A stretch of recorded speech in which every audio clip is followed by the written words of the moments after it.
I'll cast together with XRAYY today, because Mena is busy. Beneficial. Yo, Lina, thank you very much for the resub. 21 times! Welcome back. I will actually call XRAYY right away, because we are late. We had draft talk until now.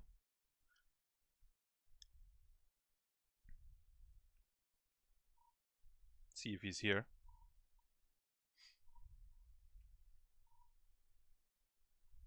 Cower before your king. What is man chicken? Oi, oi, oi. Hello? Hello? Hello, Hello. XRAYY. Alright. Yeah, sorry for being late. You know, draft talk always takes longer than you expect. What? Spinning in circles.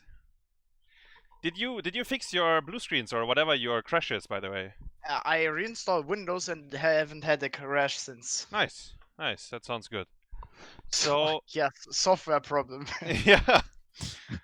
So you got the clean feed as well, right? Yeah, but there's nothing happening yet. Yeah, got the clean feed, got the webcam, I'm ready. Nice. And the coffee. Do we want to wait, let me open the matches we have tonight. So we have Granit versus Chili Mountain, and the winner versus Simplicity, sorry. Exactly. Yeah. Do we want to do predictions actually? Probably, right? What do you think for the first one? The first one is, I think, very... I think it will be close. But I think Granit is gonna take it probably with a... I think it's gonna be a 3-1 for Granit. 3-1? Yeah. I wanted to say the same actually. I think Granit is favorite and I think 3-1 is very doable. I think Granit is gonna make it through Chili Mountain. Yeah. They didn't really, I don't know, I don't think they really found what they needed till the end of the season, and yeah, but we will see, right? And then the winner of that plays against Simplicity. I think actually Simplicity has good chances to make it into the round of 5, which would be against us. Like, we kinda expect to see Simplicity there, but I mean, who knows, right? But I think they're kinda strong right now. Yeah, I agree. I think Simplicity will probably take down the winner of this best of 5, but you know, everything can happen. Yeah. Everyone had time to prepare their matches, prepare some comps, and we will see probably we will see the teams after the whole scrims, months of scrimming, months of training, and everything they can put together. So it's the playoffs. Yeah, and it's a single best of 5s for all of these, including my team later on. So like things can definitely go different than what you expect. The thing is that the earlier you are in the bracket, the more like you want to win, right? Or you have to win. You have to win to make it through. And if you want to win, you have to show your good drafts, most likely, unless the other team is like really, really weak, and then you can just scoot through. But I assume that everyone is gonna play to win, so they will have to show everything, which means Simplicity, Sidestep Kings, and 30k, because they are later in the bracket, they get a little bit more knowledge about the teams. But yeah. Obviously, the teams that have the better seed have the better chances. Yeah, that's true, that's true. And then, you know what? Whoever gets through plays against you guys. Yeah, we are sitting there waiting for our opponent. Yeah. We're gonna play in next week though, so yeah, we will see what will happen and who will make it through. Yeah. By the way, what do you think about the prize pool distribution? Did you see it? That 8th place basically gets as much as I mean, it's 500 difference between 3rd and 8th. Did you see that? Not really. Okay, I so saw. I guess you didn't check that yet. I saw the top 4. I think the contribution between the top 4 on the Liquipedia page. It said that, right? Yeah. I checked the Liquipedia page. I mean, I think it's fine. Like, if you like, the thing is, so 8th place gets 4,100 or something, right? And then 3rd place gets 4,500. So it's like it's only a very small difference, even though you're very far away in rankings. But yeah. Yeah. I mean, I would still say, like, that the teams, everyone put in a lot of effort, Yeah. of course, and you can make the argument that everybody, spent their time, was tryharding, and then it's hard to say, right? No. Who I should think get more, who should get less? yeah. No, don't get me wrong. I think all 8 teams should get prize money. I think. Yeah. The only thing is, I think there should be a little bit more incentive to probably. rank higher. But if you guys get first place anyways, you don't give a fuck. Yeah, that's true. So yeah. By the way, do we have map vetoes already? Let me see if I can find it. Get the 4th one secured at least. Yeah, true. Yeah, for worst case for you guys, you're 4th place. Yeah, if everything goes wrong, because it's double elimination. Let me see. Yeah, so the map bans are Volskaya banned by Granite, and Chili Mountain banned Garden, and Granite picked Towers of Doom. So Towers will be the first map for tonight. Okay, interesting. I think Makke's team likes to play Volskaya, so that's why Granite banned it probably. So yeah. I think the ban makes sense. Yeah. Yeah. From the other side. I mean, Granite is a team that will definitely play Garden, and they will play like Sonya, Kira, like some super funky draft probably. So if you didn't play the map at all, maybe you just ban it and you like whatever. I think they want Garden every single week. Yeah. So they just decided at the start of the season that they're not gonna play the map. Same as with Oxygen with Tomb of the Spider Queen, right? Yeah. I don't like that too much because I think it's better to be a bit more flexible with your map ban. But I guess I agree. I think it's definitely the right call to at least train every map and then see against your opponent what suits you. What the opponents can play, what you can play. Yeah, because as I said, I think some teams are very, very strong on a certain map, and if you already pretermed your ban is gonna be, I don't know, Garden every time. But maybe these guys suck on Garden. But I think I mean exactly. I guess every team like talked it through, and then you just come to a conclusion and you stick with it. Yep. So yeah, there's nothing on the clean feed yet, guys. Still waiting a bit. Keep in mind, it's like, I think the clean feed has 1 minute delay compared to the main channel, so we are always a little bit later, but should be fine. Wait, let me open the main one to see if they have a timer or what they are up to. They're probably discussing the teams. Yeah. And everything. Actually, we should do that as well, right? Yeah. Because maybe this is not official yet. Maybe I can't really. Either way, I will just talk through what I'm thinking because, to my knowledge, Granite is or made some changes again, and they are. I've said it in my stream as well. So you did it already? Okay. Yeah. So they're playing with Henning and Yasu, and Svampgrotta side lane, which means Nintori is currently the 6th player. Henning is main support, and Yasu is whatever they need. 2nd range, 3rd melee. Yasu is gonna fill whatever what they need. And I'm pretty sure we will see them with this roster tonight because they did play like it, right? The last week. Yeah. I think last minute changes or like that. This change came pretty late. I think. Yeah. So I'm really not sure if that is the call. Like, I mean, obviously the team has to decide what their best shot is. Yeah. But I feel like swapping out your team like before the playoffs, that indicates that something is going wrong. Yeah. No, I agree with you. I think maybe they were at the point. I mean, so they finished 7th place, right? So the whole season didn't go that well for them. Yeah. And maybe they were at the point where the call is, well, we tried it as much as we can, and it just doesn't work. So we try something very drastic because otherwise we lose the playoffs anyways. Maybe that's the kind of mindset they have.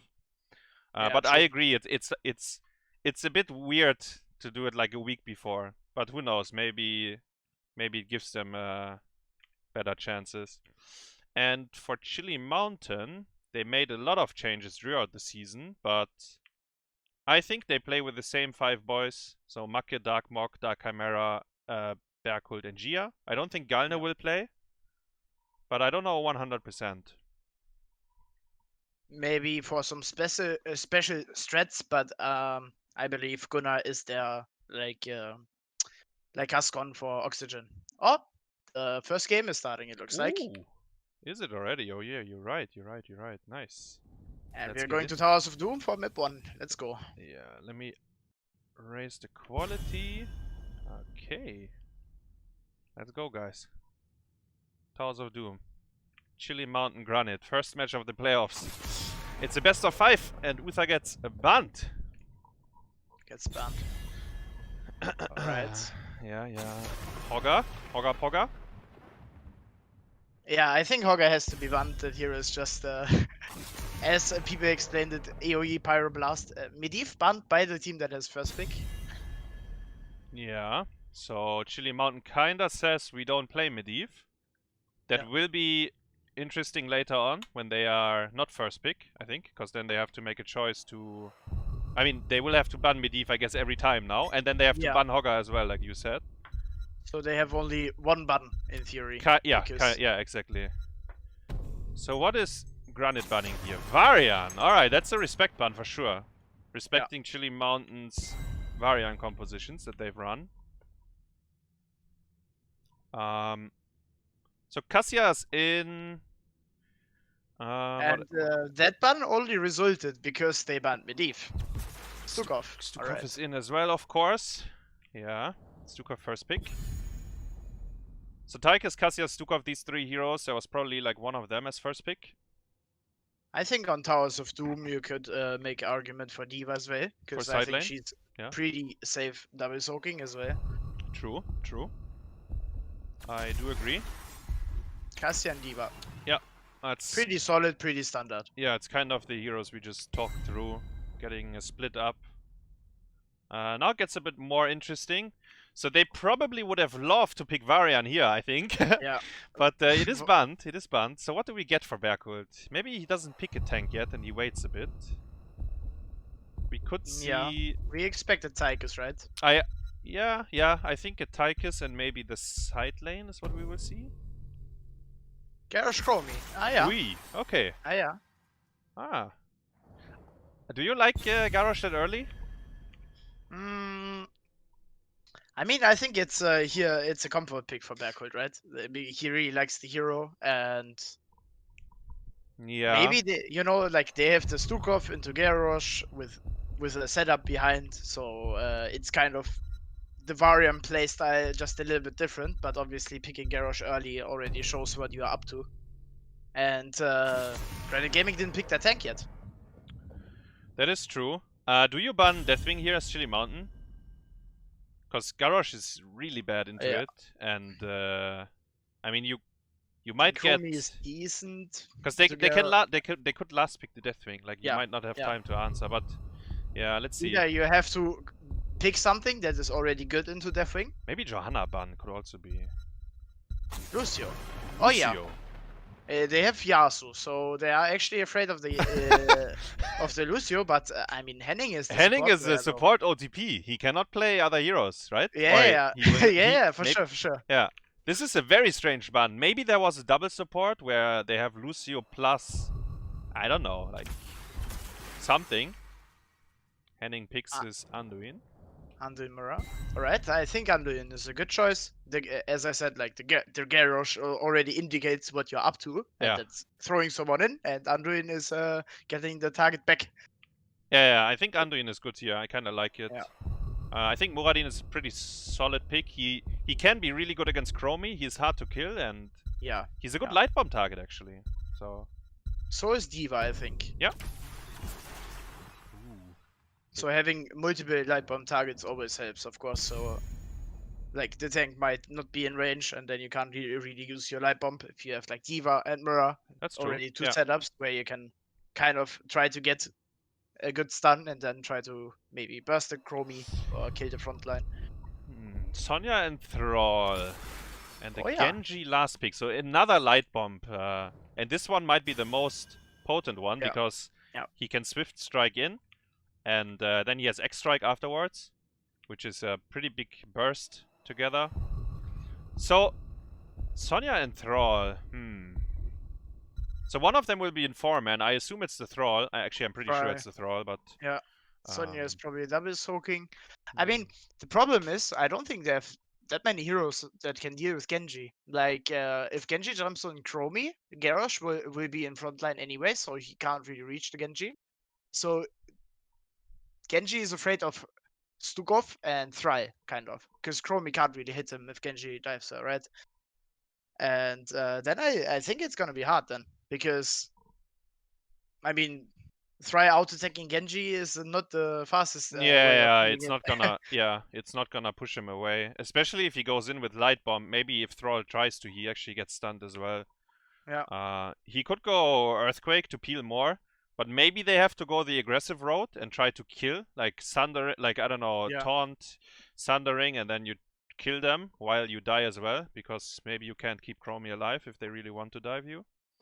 But Genji also, and this is interesting, right? He's gonna annoy the Sonya quite hard, I would assume, on the side lane. Which is pretty annoying, actually. Because you said, like, D.Va is a very safe soaking hero. Yeah. So, and Sonya is, like, is fine. But if there is, like, one of these Overwatch heroes that keeps hitting you, it's actually very annoying. Yeah, like, there are only a few heroes that are, like, super safe in double soaking. Yeah. And I guess, I don't know, like, D.Va. And then what comes into my mind is, like, Leoric using his E form, but he can still get poked. And also something like... maybe a speed card, a hardcore or something. Yeah, like I think that Irel is pretty safe. She's very hard to kill. Like, usually you don't want to go on her. But I think Irel is a little bit slower in the double rotation. That is true. Yeah, she doesn't soak as quick. Yeah, that's a good point. Yeah, that is true. All right. Game 1. Yeah, hyped. GranitGaming versus Chili Mountain playoffs. Playoffs, yeah. And there we saw Genji taking some hits from Thrall. Wanna avoid that later on. I mean, I think Earthquake is actually really good for them in the late game. Like level 20 Earthquake, they can actually, like, if they can sustain through, they have so much damage. Like Skogh sustain on top, Chromie with her level 18 talent, and then Sonya also late game pretty tanky. Wait, what 18? Wait, what 18 on Chromie are you talking about? I mean, or just in general. Yeah, just in general. I think it's a great power spike for her. Right? Okay, yeah. I mean, of course, yeah. It's great to have a level 20 talent on 18. Yeah, no, I agree. I was thinking that maybe you would talk about the specific one. But yeah, no. I think, and maybe that's why you go Earthquake. The shields on level 20 might make the difference of your team surviving. Because Sundering will most likely be better than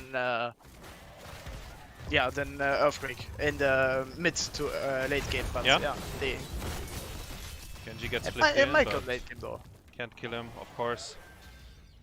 Both easy camps taken.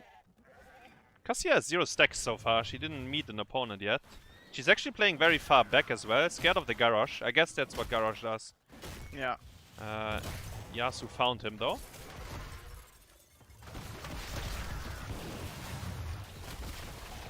Clearing the easy camps. Muradin, flip, root, and he has to get pulled out. 80-second cooldown already used. He would have died most likely because Duke of Silence was applied, so D.Va is here actually. And that looks like Genji low. But no, they don't have the damage to kill Garrosh for now. Duke of healing and Garrosh armor really hard. Yeah. Okay. And the turnaround there, Chromie did big damage and the Duke of Silence was also perfect. Genji cannot base here, okay. Can't be greedy, it's a tournament game, bro. Wake up. That's not where you want to base. Alright. Okay, Gia. Okay, Gia. Actually, Thrall went... Okay, green on 1. Biotic armor by Skogh. Yeah. Is that actually... I guess it's okay. It's not that great, this game. I think it's okay. I think you can make an argument for the green Q as well. The cooldown reduction, yeah. Yeah, because what it allows you to do is just keep it like on all at the same time, but they What? don't have anyone top lane. Darkmok is AFK Darkmok. here, doing the easy camp instead of the objective. Heh! Trading objective for easy cam. I think that's a yellow card here. That is a yellow card for sure. I mean, okay, dude. Maybe that was the plan. Maybe they said we don't care about top left, but I don't think so. I don't think that was the plan here. They got middle, yeah, but I mean, it's pretty obvious that Genji is gonna go top lane. Yeah, for 100, always 100% he goes there. Yeah. Henning getting flipped. Ooh, That flip didn't look. Yeah. It looked like the flip was misplaced. Could have died there. Yeah. The follow-up was not in position either. Like both Yeah. missed their buttons there. Otherwise, I think Anduin should die there. Yeah. So they gave 4 shots for free, kinda, but obviously the game is still absolutely fine. They're invading the S5 here. D.Va is coming. 5 heroes to... If D.Va bomb, Garrosh could throw it in an awkward spot, but I don't think they can contest them. No, it's really, really scary. And Garrosh, talking about him in big trouble. XRAYY didn't trap him there. Would have died like regardless. He was unsure what he wanted to do. Like, I mean, actually, Darkmok was moving up, so they actually tried to defend the invade. But I don't think that's the call you make there. No, I think you can't actually. Like, you're right, you can throw out the bomb, but even triggering the bomb, like getting D.Va to bomb takes you so long that I think you lose that fight 100%. Because you were so late, right? You weren't even in position. Yeah, the position is the biggest problem, I think, because Cassia is just gonna sit there, Anduin is gonna get a lot of healing, D.Va is great there to peel, and the Garrosh comp kinda has to go from front to back. Yeah. Makke, out of position, getting engaged, Nick getting thrown in, Yasu finishing off the kill. It's a loop actually. On First blood. Skogh Darkchimaera is level 1. Alright. Okay, Skogh, calm down. Getting everyone the posture, but they will lose bottom shrine 100% here. Makke, way too aggressive there. Just walked into the wave, not respecting the mobility of Muradin. And D.Va actually was coming as well, so... Yeah, definitely out of position there from Makke. Garrosh can only save one of his boys with Into the Fray. Nice silence there on the camps. But he has the lurking arm, so he couldn't keep the silence there. On 7 that is. Do you think this it's a good level 7 this game, or you would have went for the? I don't think it's a good level 7 if the opponents are mobile. I think it's a great level 7 versus things like Auriel, but this is another fight in the mid lane. Garrosh dropping low again. Berghult overstepping a little bit. Eld goes down again. Yeah, they messed up their combo there. Skogh and Garrosh didn't play together. Like they flipped someone in, but Skogh already used his silence. I honestly think the Shitty Mountain has to play it a little bit more careful, because I think they can outscale the red team probably in the late game, but mid game belongs to Granit in my opinion. Yeah, I don't think they need to force as much as they do. Yeah. Because they die, they actually lose the wall on bottom, for example. I think if they are all alive, I don't think they will really, like Granit cannot really push up, but yeah, they died quite a bit already. It's obviously not fun, and it's really hard to force yourself to just like kind of AFK and scale. But if that's your team comp, you gotta do it. Now, Skogh getting thrown in, throw taunt, light bomb, Muradin jumping in, Genji following with the Dragon Blade, Makke already dropping super low, dies instantly. He actually, he was light bombed and got XRAYY looped back into the fight, I think. So yeah, I mean, I don't know, this looks rough. So we see a loop and Earthquake. Yeah, I don't know about loop here, because Anduin, I mean, we saw what happened, right? Yeah.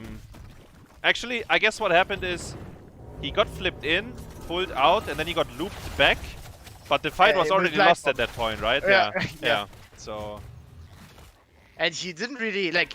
First time he got pulled out, he was kind of 70 HP. Is that a yellow card for Makke as well? Do you see level 7? Is that why he died like this? Because he didn't have Wrath on Muradin? Maybe.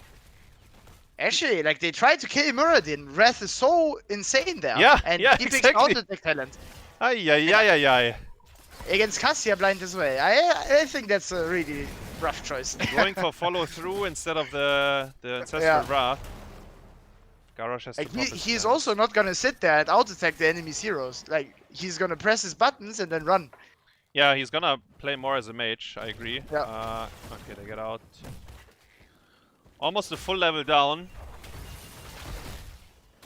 And we see the double soaking issue, right? D.Va is out-rotating the Sonya more or less on every wave they get the chance. Sonya didn't really get the chance to group with the team yet. Garrosh doesn't have Unstoppable, keep that in mind. Okay, they're running away. Level 13 though. Sonya misses the spear on the Genji. They can go for Thrall here. Okay. Sonya They're is... jumping on Darkmok. Lightbomb misses. Earthquake already popped. The blue team is committing. Blue team is committing. Big silence. And the taunt was beautiful as well. Garrosh might be in trouble. I think he gets out. Yeah. Yeah. Actually, D.Va might have to use a bomb. No, gets out. There's a double shrine. Top left, top right. I don't think you can steal top right.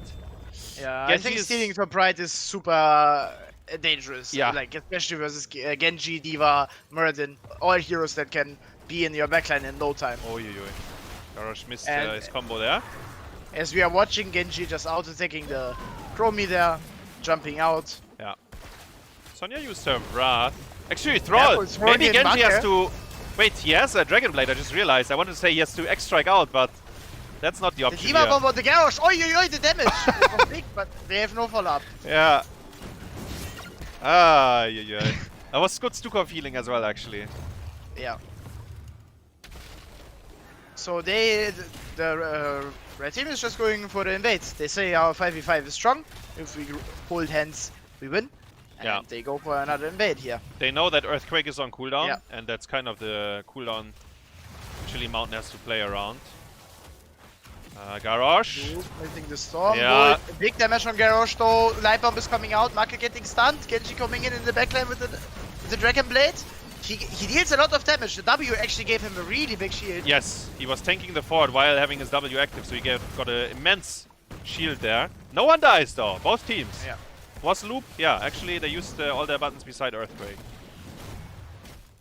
So red team only has Avatar now, and left team has Earthquake. Yeah. Cooldowns are rather low for the other heroes, so they will get their stuff up for the next shrine phase. 14 vs 14, they actually caught up in experience. Chili Mountain, that is. They were almost a level down. Now it's like maybe a half a level. They get all the waves. Thrall really wants to fight here. I don't know about that. It's very deep, actually. Pull used again there. Yeah. Was it necessary? The pull? I don't think so. Okay. I think. I mean, actually, it was right in front of the towers. Maybe that's just like, maybe it's just like a panic pull. Like if you don't use it, you're gonna.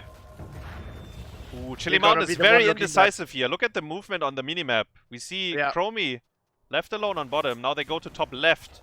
Means they will... wait. Keck, wait. Svampgrotta? Svampgrotta goes down. I'm not quite sure how GranitGaming imagined to cap 3 alters at the same time. Yeah, going for all 3. I don't know about that. It's kind of hard grief because the Cassia was showing bottom. There was another one capping on top lane, so the blue team just took the free engage. And Nick is Omega low in the bot lane now. Oh, instant trade on Thrive, 100% HP goes down to 20. Light bomb onto Anduin himself, misses. Unstoppable was used. Cassia gets out. The loop was used before. So they actually, I wanted to say, Granit will be able to get 2 shrines here, but instead, because of the top left. Oh no, Muradin, okay, gets pulled out. Because of what happened on the top left, they are actually losing the bottom one now. Because I think they could have played for the bottom one, given the position, but they were so greedy. Triple cap. Triple cap. And they died for it as well. Yeah.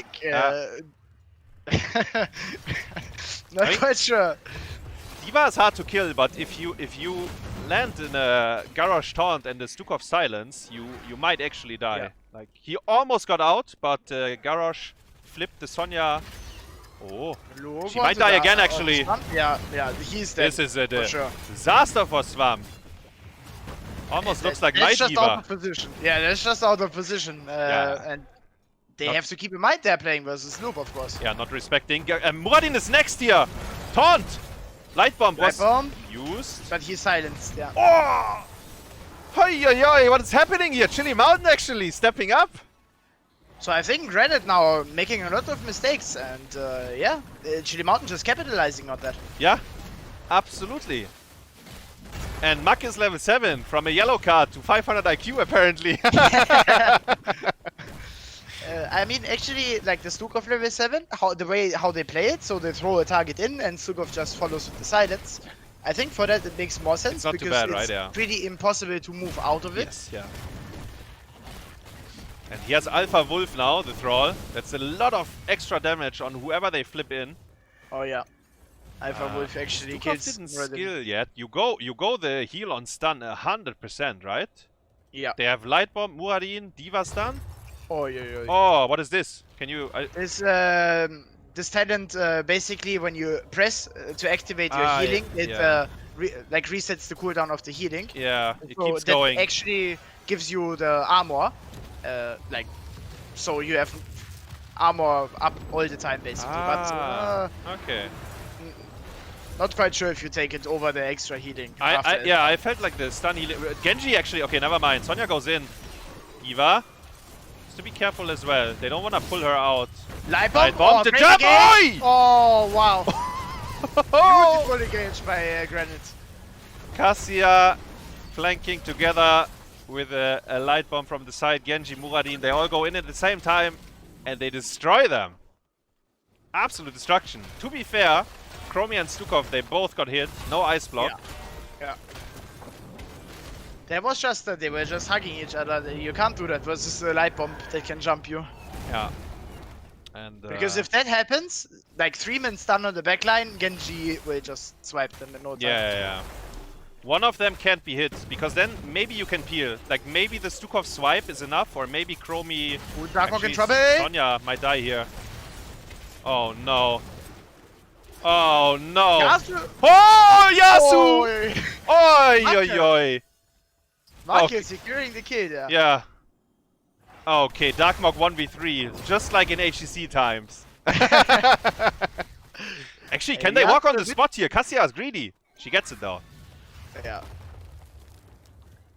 12 HP versus 18. They will reclaim bottom fort here because they got a kill. They need the experience really bad, actually.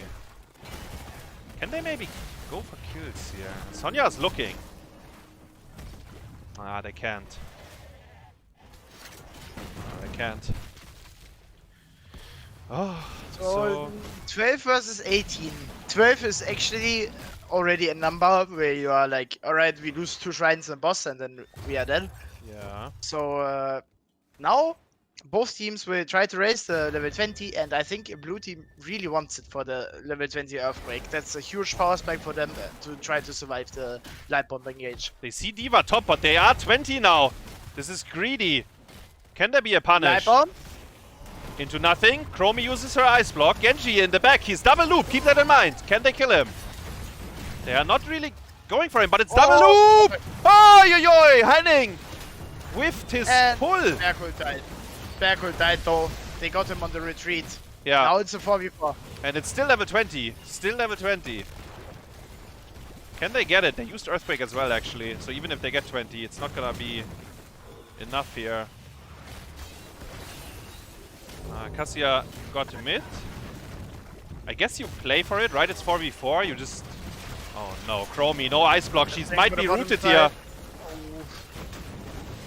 Actually, she's manning up. She kills them.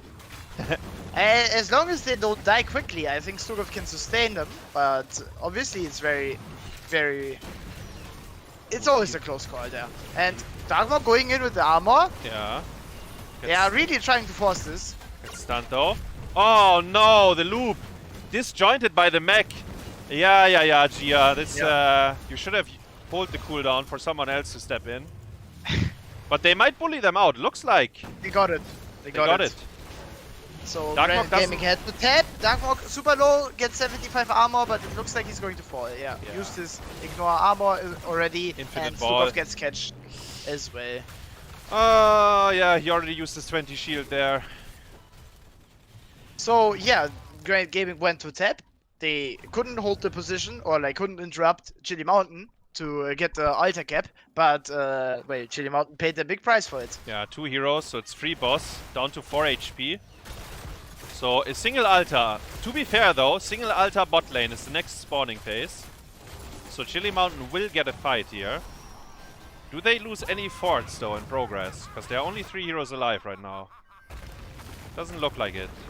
GranitGaming is not pushing anywhere. Now they just don't have to die, and well, the next altar is, I guess, bot lane. Only single altar, so that's really great for Chili Mountain. GranitGaming might actually go for the call to skip the altar and wait for a multiple altar phase, which is, I guess, the safe call. You could do that. And that's probably way smarter as well, because they have Genji Muradin, so they are pretty mobile. So maybe that's the call for GranitGaming there. But Granit is a team that loves to fight, I think. Yeah.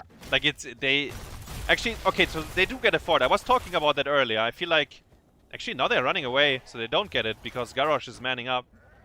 But yeah, to finish my point, Granit is a team that loves to fight. They will not sit back here. For the fight. Look at it! Oh, Garrosh! Okay, he didn't go for the taunt afterwards. Loop onto Muradin, I think. Taunt gets nice earthquake. Now. Nice earthquake. Genji is in the back though. They need to focus on Genji. Genji goes in. Chromie ice block.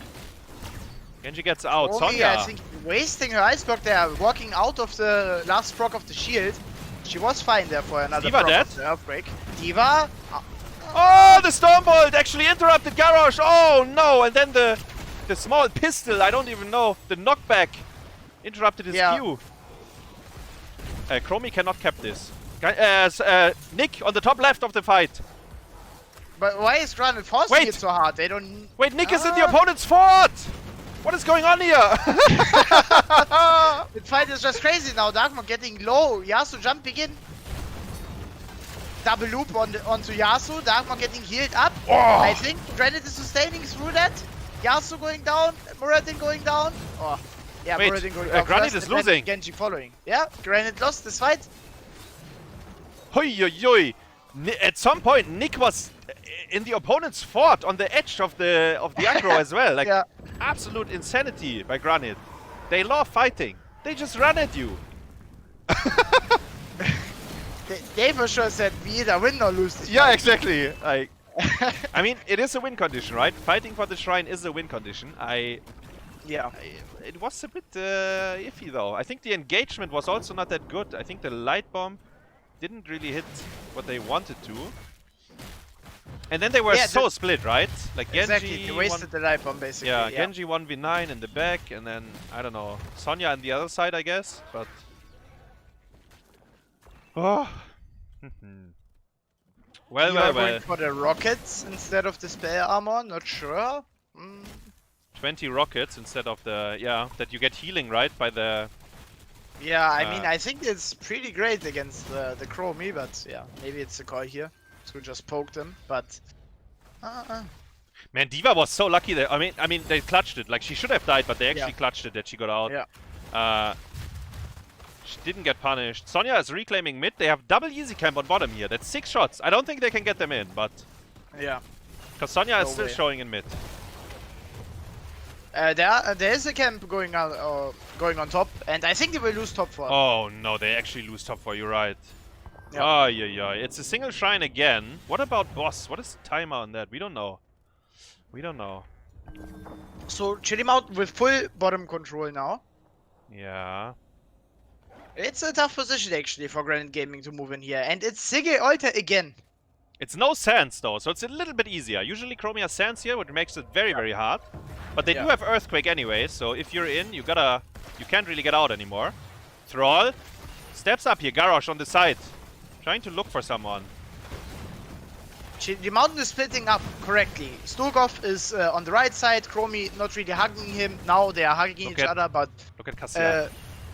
they're getting slowly zoned out, and Nick is going for the big flank again. Missed light bomb though, Earthquake used as well, D.Va bomb used as well, Dragon Blade. Every cooldown is just getting popped, and they are just trying to win. They need to kill the Genji in the back. He is 1v9. Down and Genji. Sonya dies. Genji dies. Yeah. Do we have Moonwells? Yes. They could go for a tap here. Chili Mountain, that is. They have the Moonwell advantage, but they are manning up. Earthquake is already down, so they don't have the safety. D.Va gets flipped in. Ooh, Kobe in the back though, getting the full burst of the Muradin and Cassia kind of out of position, I would say. Yeah. I mean, yeah, maybe she was out of position. I think the problem was that he had to use his ice block before. Yeah. So they will lose this shrine and they will lose the game. Unless... No, they cannot. They cannot fight for this. Ending is getting the cap. Chili Mountain is too low. And there we go. How did Sonya die? Actually, what happened GranitGaming.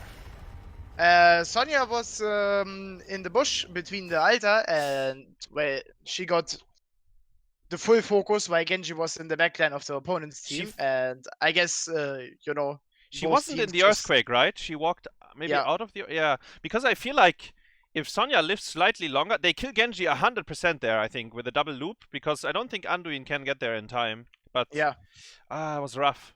Yeah, it was I think rough. they didn't use the Earthquake for the full value. Like Makke instantly used Earthquake. I mean, they said, all right, we fight. But Skogh and XRAYY, they split it up to the bottom side, completely outside of the Earthquake.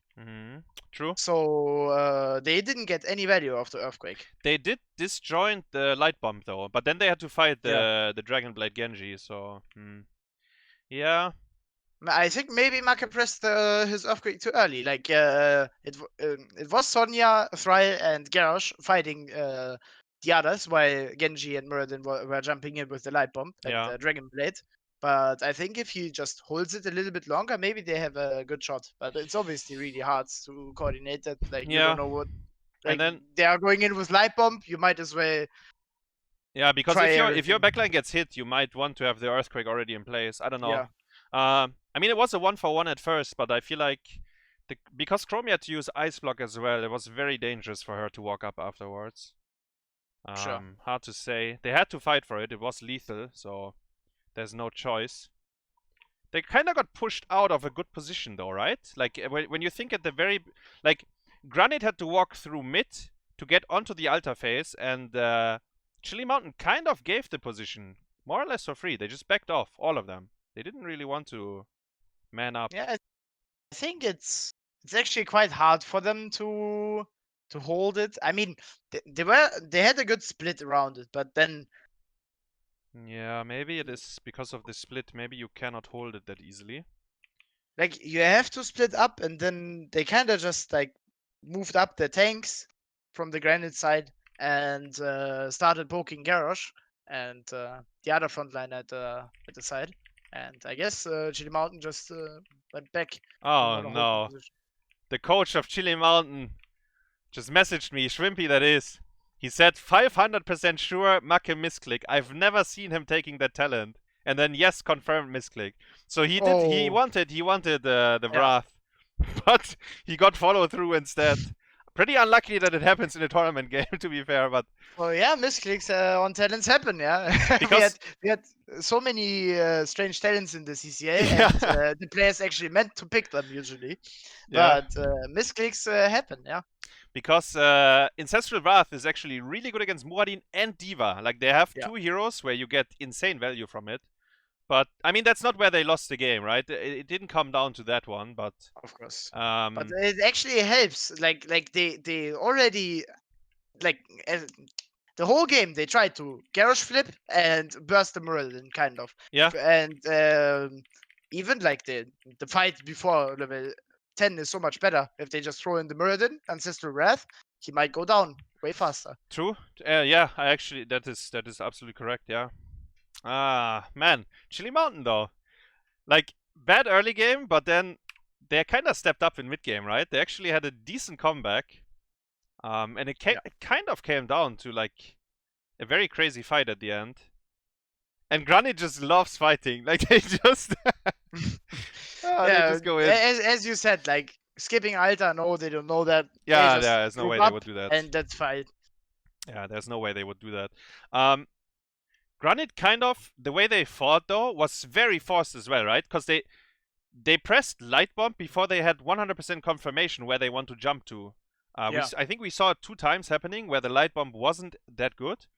And honestly, I think Chili Mountain could have won these fights when that happened. But yeah, was close. Well, keep in mind that during the season, Granit was the only team losing a best of 5 to Chili Mountain, right? So it's extra spicy actually that these two teams meet each other. Yeah. Very, very. And well, now that Chili Mountain lost, Chili Mountain decided to go for the first pick. Yeah. And Nick locks in Dragonshire for the next map. Dragonshire, you said. Dragonshire. Okay, so Chili Mountain has first pick on Dragonshire. Okay. I guess we will see how they draft around that. I think Dragonshire is a map where a lot of different things can work, actually. So it comes down to the teams kind of, figuring out what the other opponents want to draft and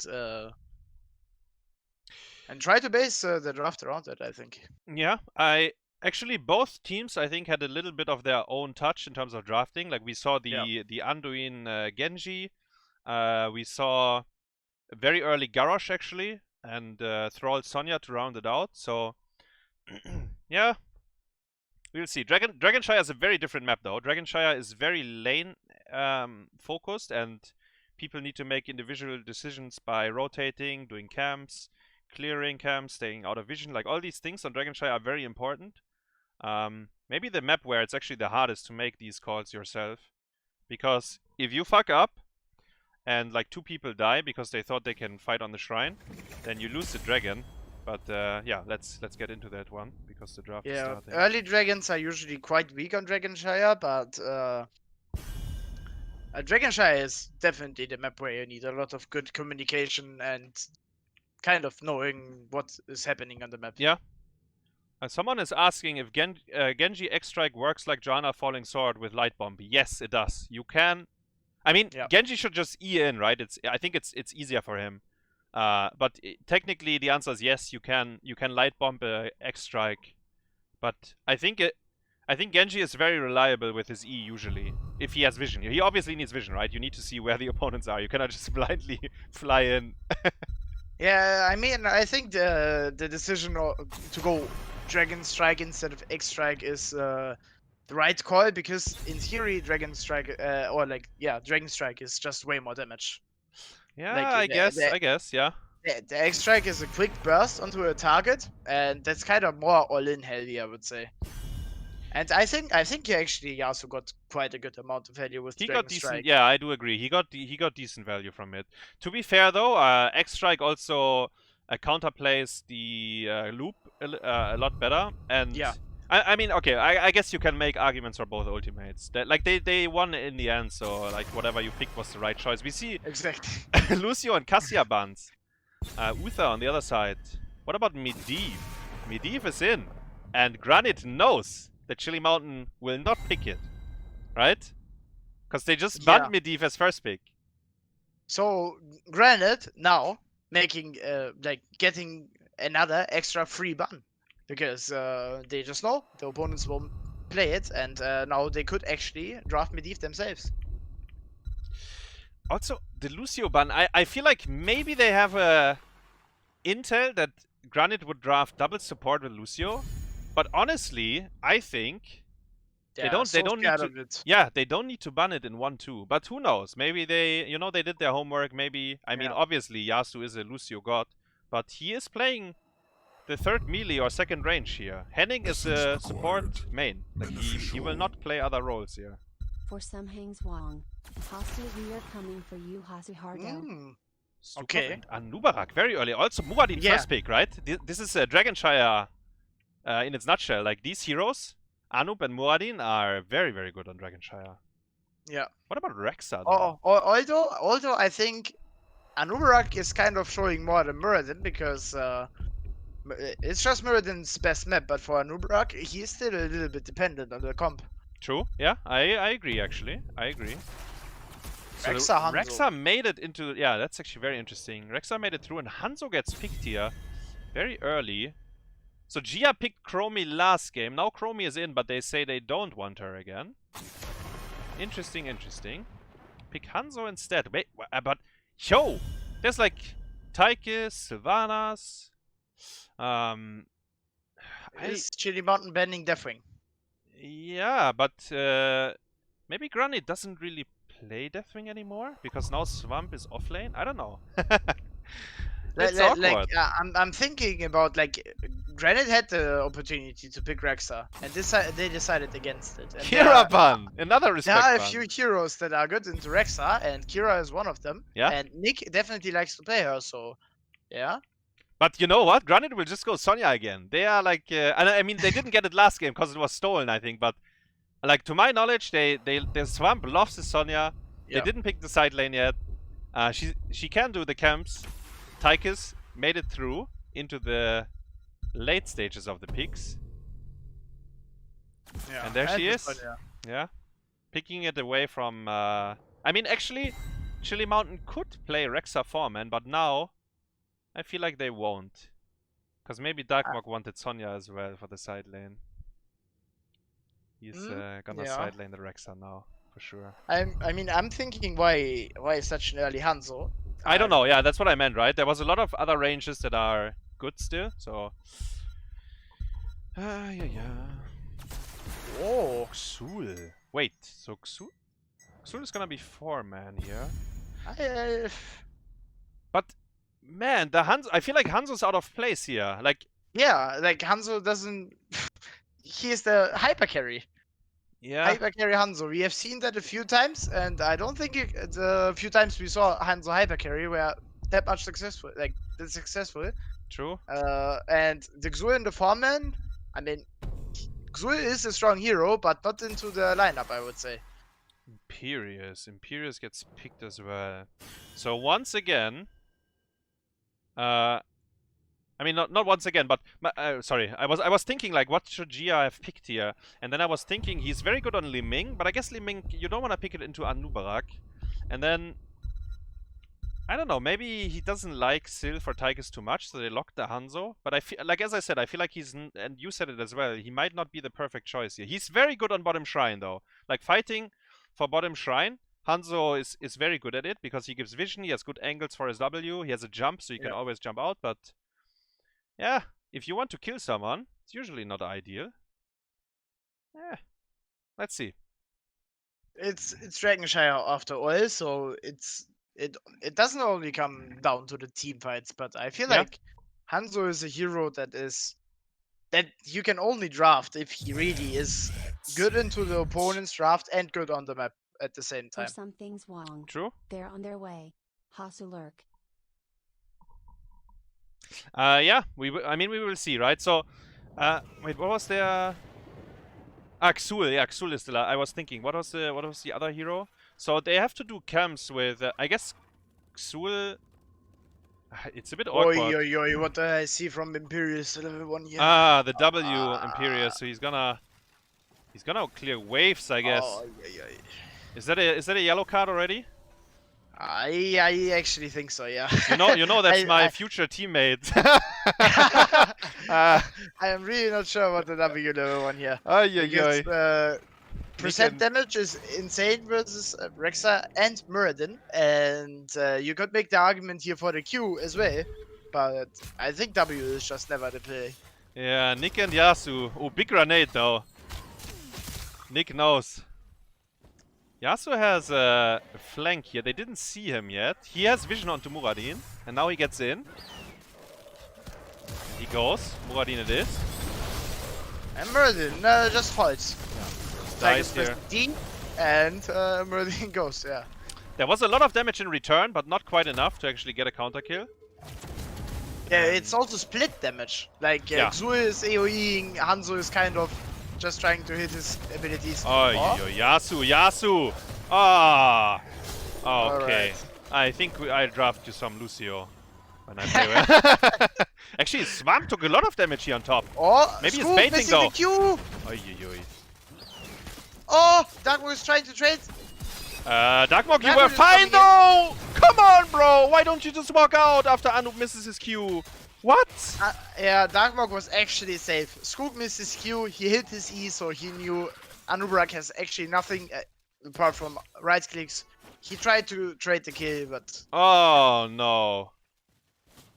I was talking about last game, 1v3. But this one, I mean, no thanks, sir. I think you just move command out there. You just walk away. Yeah. Hanzo gets the easy camp.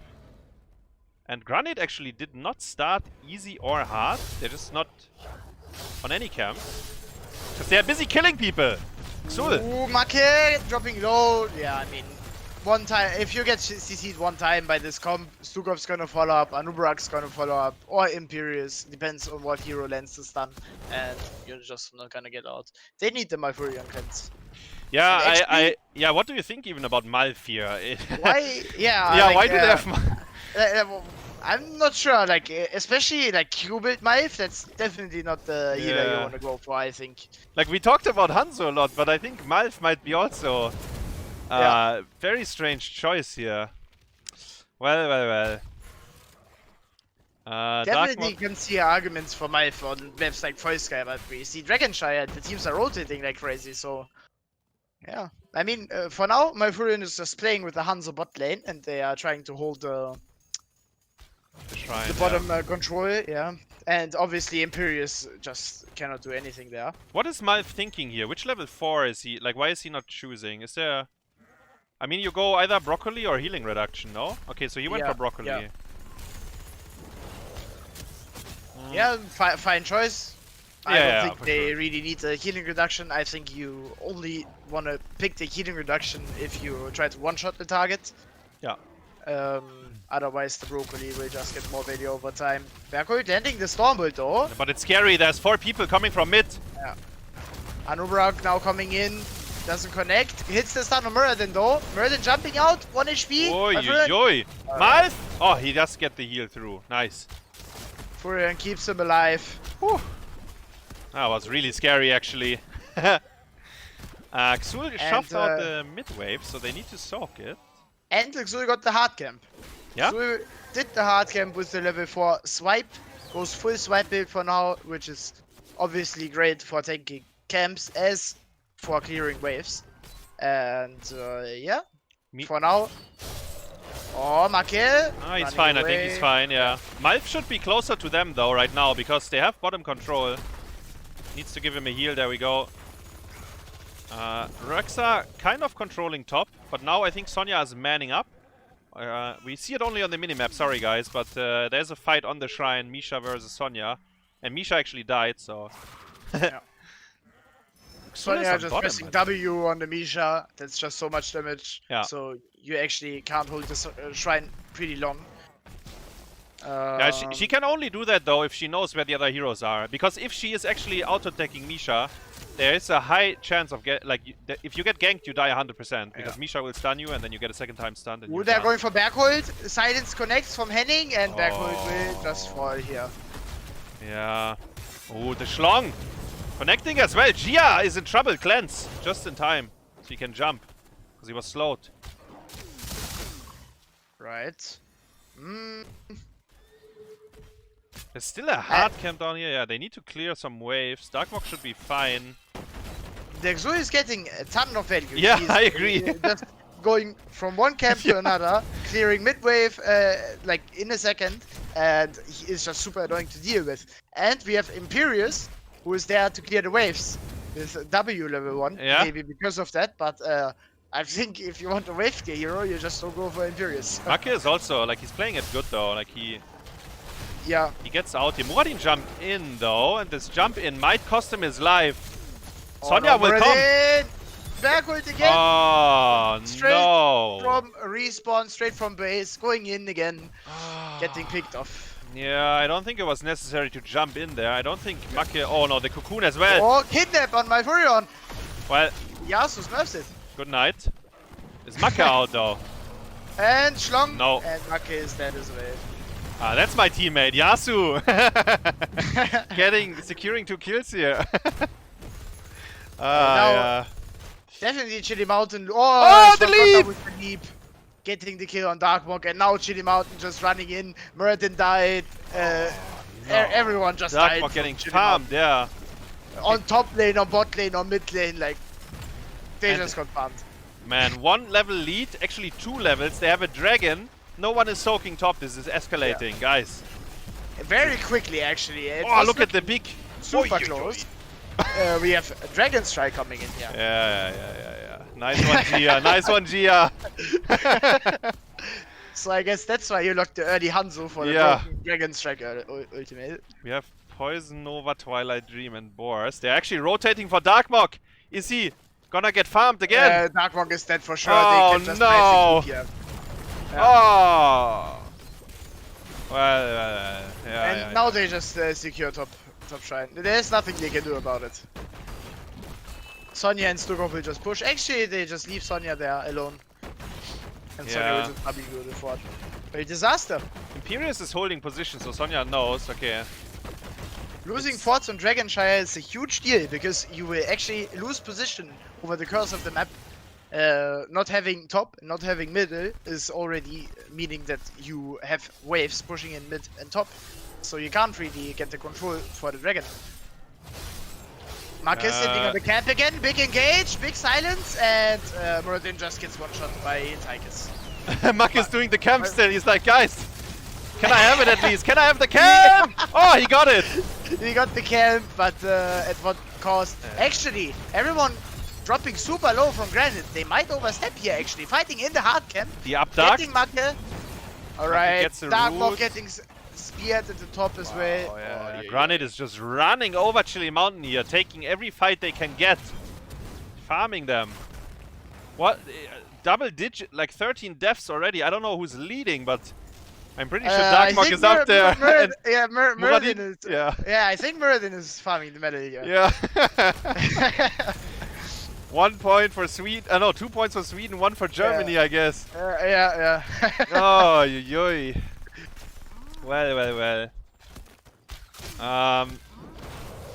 By the way, maybe Hanzo ultimate is even okay, because they are all melee, so maybe you can't really get a good arrow, but it's hard to say, right? Sometimes you would hit all the melees. I think this is like a counter-engage tool, so they expect to get engaged. Obviously, Leap, Anubarak, of course they're gonna engage, but they have so much CC. They have Cocoon, Imperius, Stukov, Sonya Leap. It's so much CC. How can they survive? Like Muradin is just getting one shot every team fight.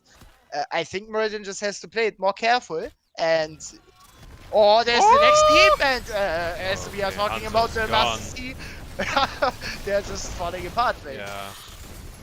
We heard the leap. Big silence from Malfurion here. Oh, Yasu going in, but this time he's a bit deep, I think, the fort. Oh, wait, he's out of range. Wow. Lucky boy. They just don't have damage to Yasu, so Yasu's just fort diving at this point.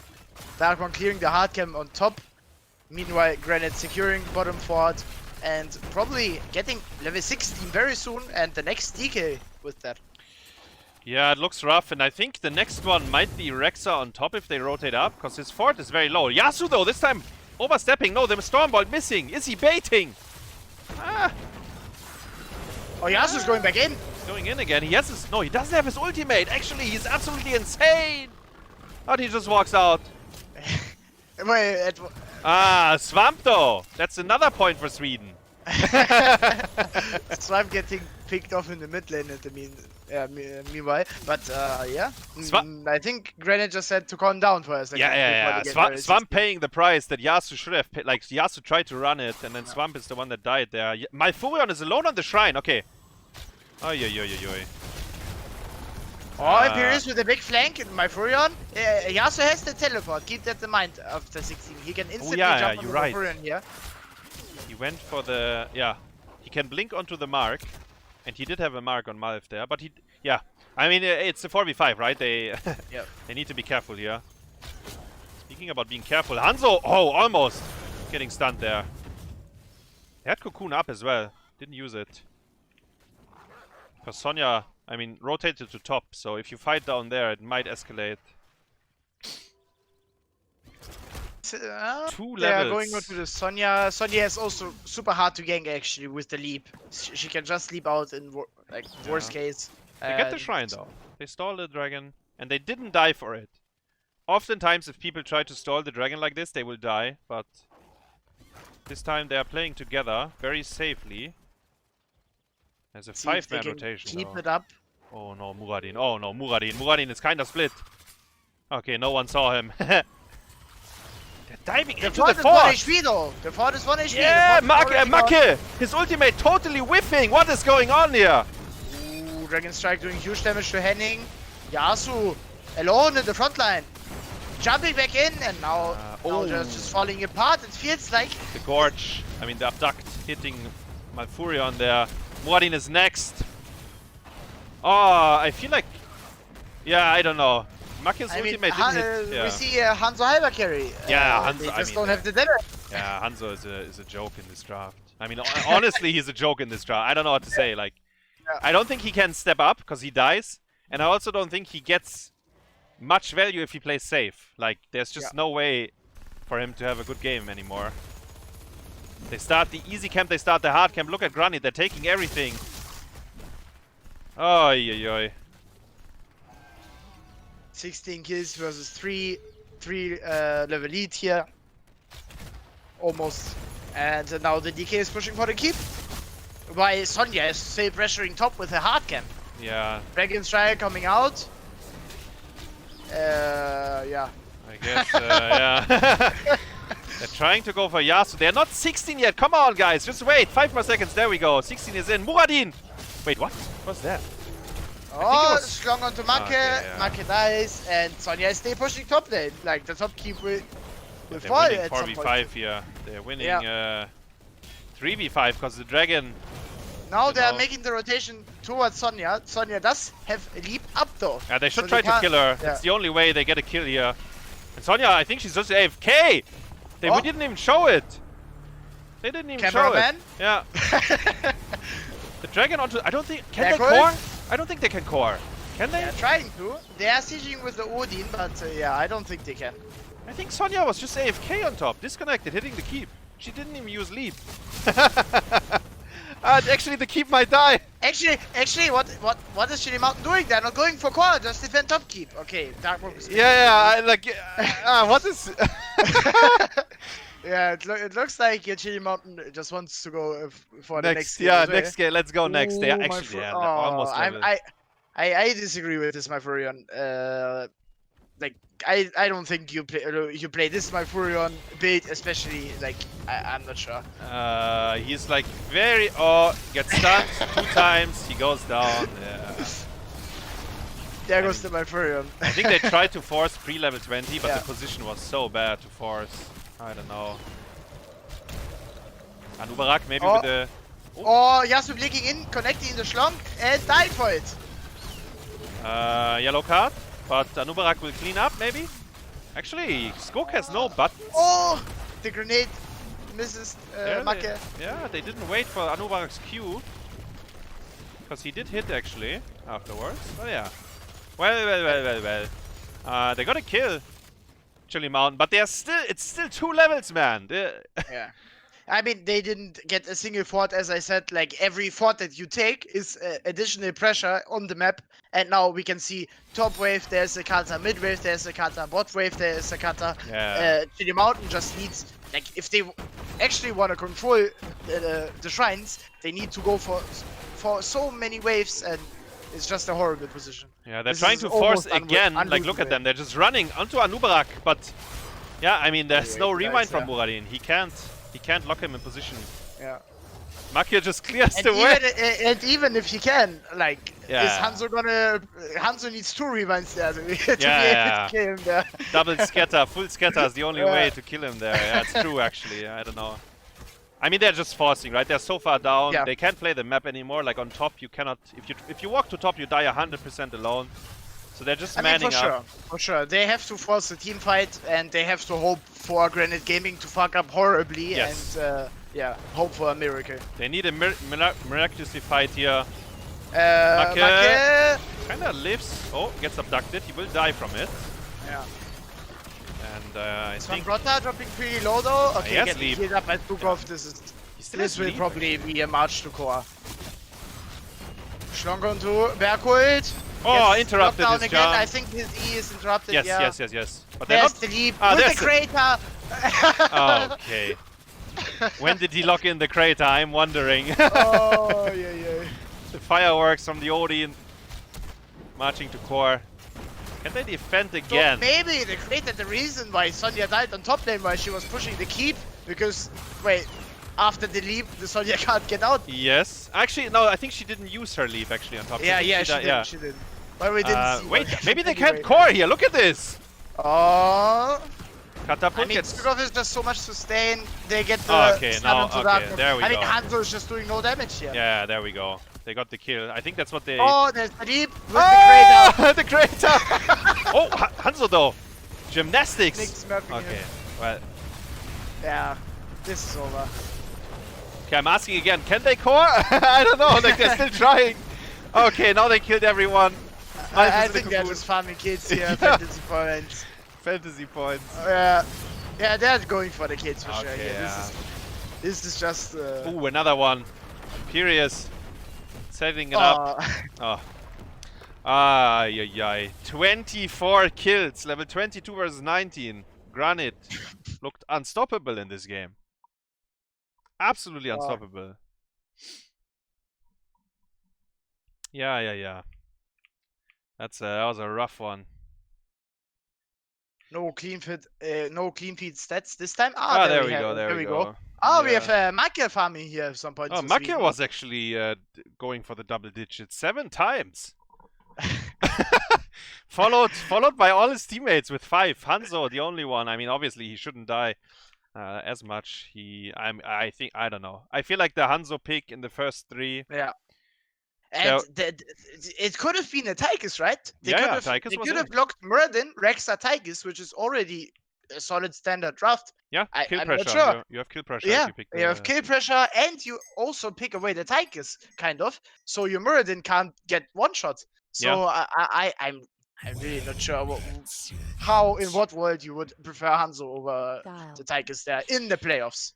You know sometimes how this is. Like if no one they are drafting and then no one has like the perfect answer and then Hanzo is okay. Hanzo is okay. Yeah. Like, but it's playoffs. But he's not. He's not. He's not. Like, not like this.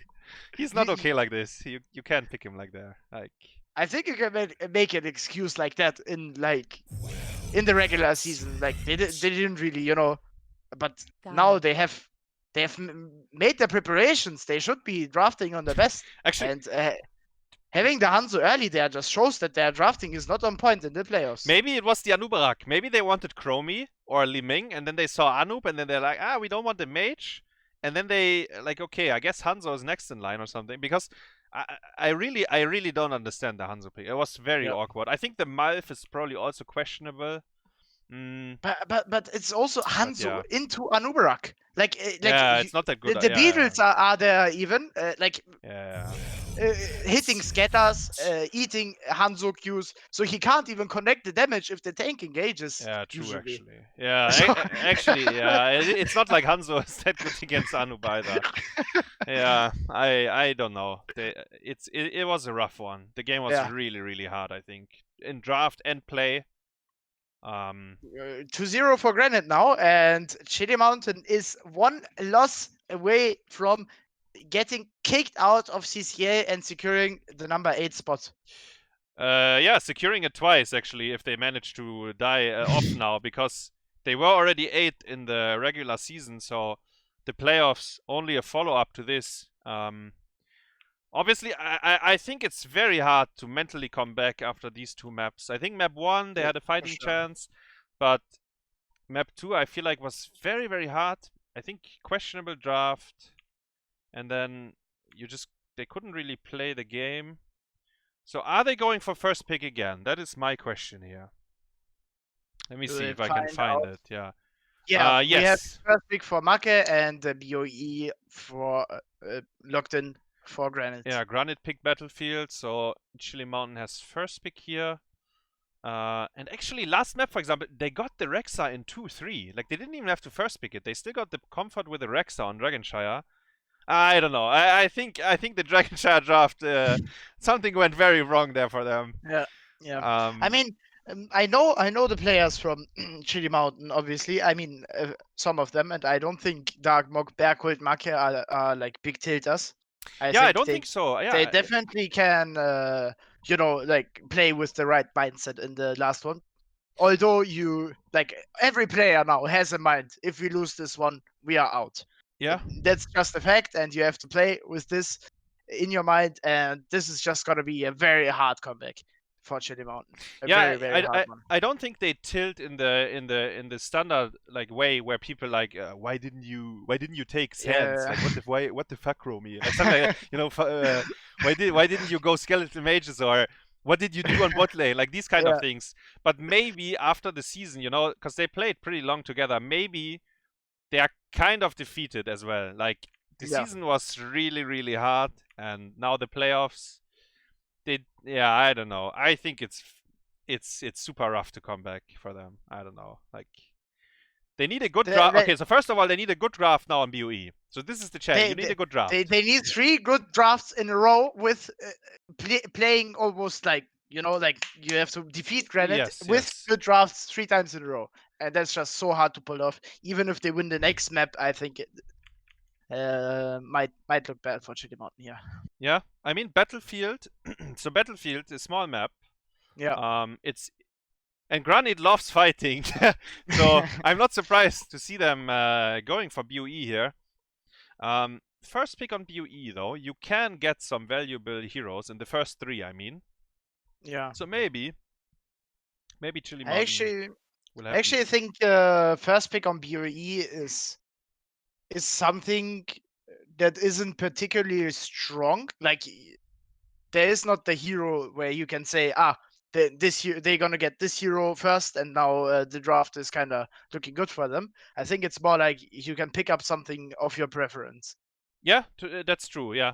I think but you get 3 picks, right? So I actually you can get a very like comfortable heroes. And I talked about Liming, for example, earlier.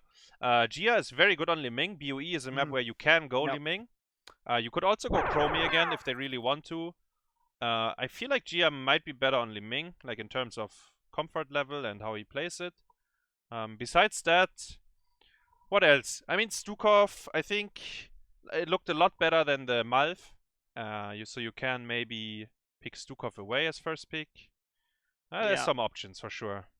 So actually, I think BOE, a map where Hanzo can actually be good in the right draft, but this is a hero you gotta draft very carefully. Like, true. Hanzo can be utilized in the right way for sure, but like for example, good arrow setups into some combos and you just destroy the opponents. But you gotta be so careful with the hero. Yeah, I do agree, actually. I think, and on BOE, he becomes a little bit, or he has more value because his scatters are very good against the boss. He brings vision to the team. But then again, there's other heroes that do similar things in terms of racing, and they might be just, I mean, straight up easier or better to play. I mean, not necessarily easier, but I feel like, if we see a Hanzo, it might be very late in the draft and not that early. Actually, we played versus Chili Mountain the last week, right? And on BOE, they had Hanzo, Zagara, Varian. And, well, that is definitely not the comp they are allowed to go for. Hanzo, Zagara back there? If you have the taunt into a Hanzo, Zagara follow-up, I don't think what? So I hope Chili Mountain will not fuck up the draft here, and we will see what about Varian, Lunara, something like that? So no burst. Wait, what range carries can we pick so we can't follow up? Oh, I don't know. I mean, okay. So they are down 2-0, right? Maybe we get a Cho'Gall, something, I don't know. Maybe we get something crazy. Like maybe they're like, okay, guys, we have no chance. Let's G-strats. Let's fucking, I don't know. I mean, Vikings are dog shit on BOE, but maybe Cho'Gall or solo support Abathur, I don't know, something crazy. Maybe Let's see if they prepared something like this, because something crazy, as when you already realize you are behind, you might as well not go for the standard draft, because then it's the right time to pull out the cheese. And you had scrims to prepare some kind of crazy comp that you practiced a few times versus some kind of team that is not the team you are facing up. Yeah. And then it's the right time to bring out the cheese now, because cheese can always be unexpected for the opponents, and then you might fall into this little trap where you don't know how to counter this draft, these crazy things that are happening, and like this, you can actually get a draft win. Yeah, I do agree actually. Maybe they have something like that in store because like yeah, like the season was rough, so you might as well, like, guys in scrim, what about like just, I don't know, do the Mobsio Cho'Gath, I don't know, like play something like that. But actually, I don't think we will see a Cho'Gath on BOE though, because I wanted to say, I also think the players they have, they like to play like straightforward. I don't think they are like that kind of a cheesy team in that sense. Like they are not gonna play Abathur Vikings. Probably not. Yeah. And I mean, map 1, they had like kind of normal draft, and the game was winnable. So maybe, you know, maybe they just give it another shot. Granit though, maybe we get to see some Kira. Like Granit likes some spicy picks as well. They really like triple melee as well. I've seen actually, I think on BOE they had a full melee draft once against Medivh. I think they had a 5-man no range carry draft one time. I mean, I think Granit actually improved a lot in terms of drafting, because I think when we saw Granit at the start of the season, it looked super uncoordinated. And then mid-season, Granit started getting some good drafts in, but it was still a little bit clunky. But now the drafts look like they have a plan. They have they make sense. They have something. They know the meta picks and they draft around them. So yeah, I really have to say, GranitGaming is doing for now a good job of getting some good drafts. I mean, it's rough though, right? When you say they had some good drafts, but they also had absolute dogshit drafts. They had like Butcher, Tyrande, Anubarak. They had Suljin, double support. But yeah, I know what you mean. They although last game was kind of free win by Chili Mountain. No, I agree though. Yeah, I think Granit did step it up. Yes, I do. I absolutely actually. So Uther first ban. Will they ban Lucio again? Chili Mountain, that is. Are they? Let's see. What do you have in store, Makke?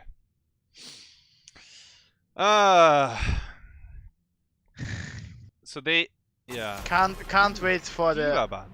Okay. So they didn't ban the Lucio. All right. Interesting. Will Yasu first pick Lucio now? I mean, in the first two, maybe. Let's see. Kiva Uther ban. They will not ban Medivh, right? Yeah, they ban Varian again. Okay. So last game, Medivh went completely through the draft, being ignored by both teams. No one picked it. Stukov first pick. I talked about it. I think Stukov looked good when they had him. Stukov looked strong against them. And now they have the chance. You first pick it. I think it's pretty fine. Yeah.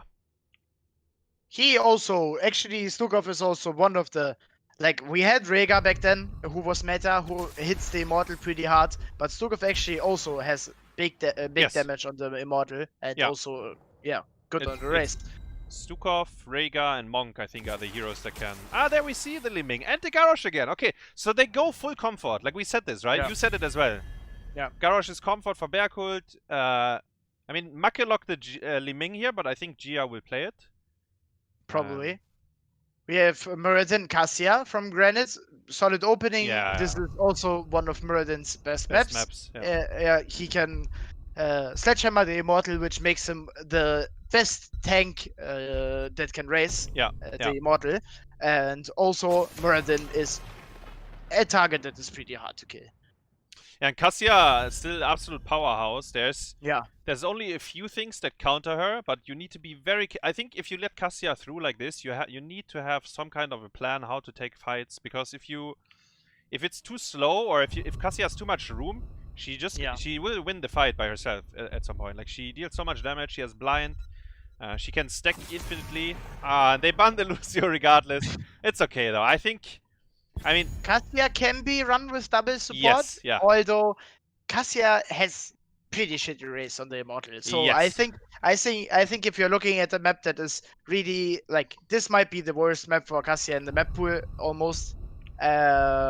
But Cassia is obviously still a very strong pick, so they picked her for the team fights. I agree, actually. Yeah, I think UE might be her weakest map. Yeah. Ooh, Rexa picked away. I mean, GranitGaming picks it up here. Swamp on Rexa. Haven't seen that one And Anduin that again. often. They have a very... Wait, they have a... Okay, Savannah, sorry. They have a very similar draft to map 1, no? Didn't they have Cassia, Muradin, Anduin as well? These 3 pieces? So do they last pick Genji again? I don't think so. I think the Genji was made for the for the towers, Chromie. right? Yeah, or Chromie. Yeah, Chromie, because Chromie is kind of like if any hero gets onto Chromie, Chromie actually can't hit the hero, because it's not only that Chromie is getting dived, it's also Chromie can't protect herself. Her auto attacks don't do much. She can like cast a W on herself, but that's it. Hitting the Qs on like the targets that are right in front of her is almost impossible. So I think the Genji was made for that purpose. So they go double auto attack. I don't like that. I don't like the Reyna pick. They are picking Reyna into Skogh. Skogh has the physical armor, and well, Cassia is kind of a hybrid damage dealer, I would say, because almost all Cassia players play the Q build, and the Q build is kind of poke. After 16, you have a huge burst with your E. But half of her damage also comes from auto attacks, I feel like. Yeah, I do agree. I think they picked the Reyna to have race because, as you said, like Cassia on this map, she actually sucks super hard when she has to hit the boss. Like she's very slow at racing. She can't really, like, she doesn't perform at all when racing. She's good at brawling and fighting the heroes, but a big portion of Battlefield, at some point, you will be around the bosses. You have to hit the bosses, and there's gonna be a stalemate as well, where both sides. And she actually gets outranged by Li Ming, right? So Reyna does as well, though. So he doesn't really fix that issue. So I'm not sure. And Cassia goes for the auto attack level 1. So now Cassia is playing an auto attack build, and they have a Reyna auto attacker into Skogh physical armor. So I would say I would pretty much take Chili Mountains draft and would like to play it here. XRAYY wants to take over the Skogh. Yeah, because I just see a ton of physical armor value here. Yeah, I mean, he picked it on map 1, where I think maybe he didn't need to, but this game, it's gonna be so good. Yeah. To be fair, though, it's also they have no blinds, no other like blocks or anything, so he's gonna be the only one that has very, very strong talent on level 4. But yeah, it is massive actually. Yeah, I really hope he's gonna go for a different level 7 here. I know the silence into Garrosh throw follow-up can be quite good, but having the cooldown reduction on your armor proc is just the way to go here, I think. Because that's the win condition. Oh, Reyna can't get flipped there because the minion takes the throw. Savannah's actually started top, but then she rotated down, and Makke. Okay, never mind. Cassia, maybe the flip. No. Nice root by Anduin. Gia, though, does a lot of damage, right? He got some good combos there. Yeah. So actually, maybe Hanzo was the right pick, maybe, for Granit. For Granit as last pick? Yeah. Because I really don't like the Reyna here. He is good on the race, but in the team fights he's just horrible here. Yeah, I think Hanzo had he had a chance here, but they are rotating. There is a big rotation onto Imperius. Oh, the cameraman no, Darkmok. But yeah, Darkmok. Oh, he gets out though. Imperius side lane. So this is also one of the only maps where we usually, or like this is one of the only maps where teams usually run Imperius side lane. Yes. Because Imperius has the big weakness that he just doesn't have wave clear. So that's why he is so bad as an offlaner, usually. But on BOE you just don't need that much wave clear. Yes, Sylvanas will probably take over or help him out in terms of wave clearing. And Imperius will spend a lot of time in the middle of the map later on. But yeah, I agree. Like, this is the only map. And actually, one of the teams that started doing, I think it was Zelia's team in Method Mayhem, if I remember correctly. Like, I think Wubi liked to play Imperius side lane here. They get Anduin through the gate! Got pulled behind the gate, and then Garrosh blown up. with the very long arms here. Massive arms, apparently. Oh, wait, Gia? Are you okay? I mean, that doesn't look okay to me. What? What happened? Why did he... did he fuck up his first ring? Build also? Rexa. Oi, Swamp. That is maybe that's a. I'm not sure this is the build you go for. That is maybe even a red card. I mean, so the level 4 is Misha auto tech heal. Yeah. And the level 4 talent is actually decent, I would say, but the level 1. Wait, does the level 1 work on the boss? Does. It does, but it's not that much damage though. So he's racing. He's like forget Reyna, guys. It's Rexa. Oh, they got his jump. Muradin. Oh, and the Anduin pull. Okay. Alright. Yeah, I'm doing a good pickup into Garrosh just because of the fact that you can pull people out if they fuck up. Into Yeah, you Garrosh. can save your inting teammates at least once every 70 seconds. 70, right? Yeah. Can't save yourself though, of course. Yeah. You can't be the one inting. They should get bot wave here, Chili Mountain that is. Sylvanas on top gets... Okay, she's out. So is Yasu on Reyna.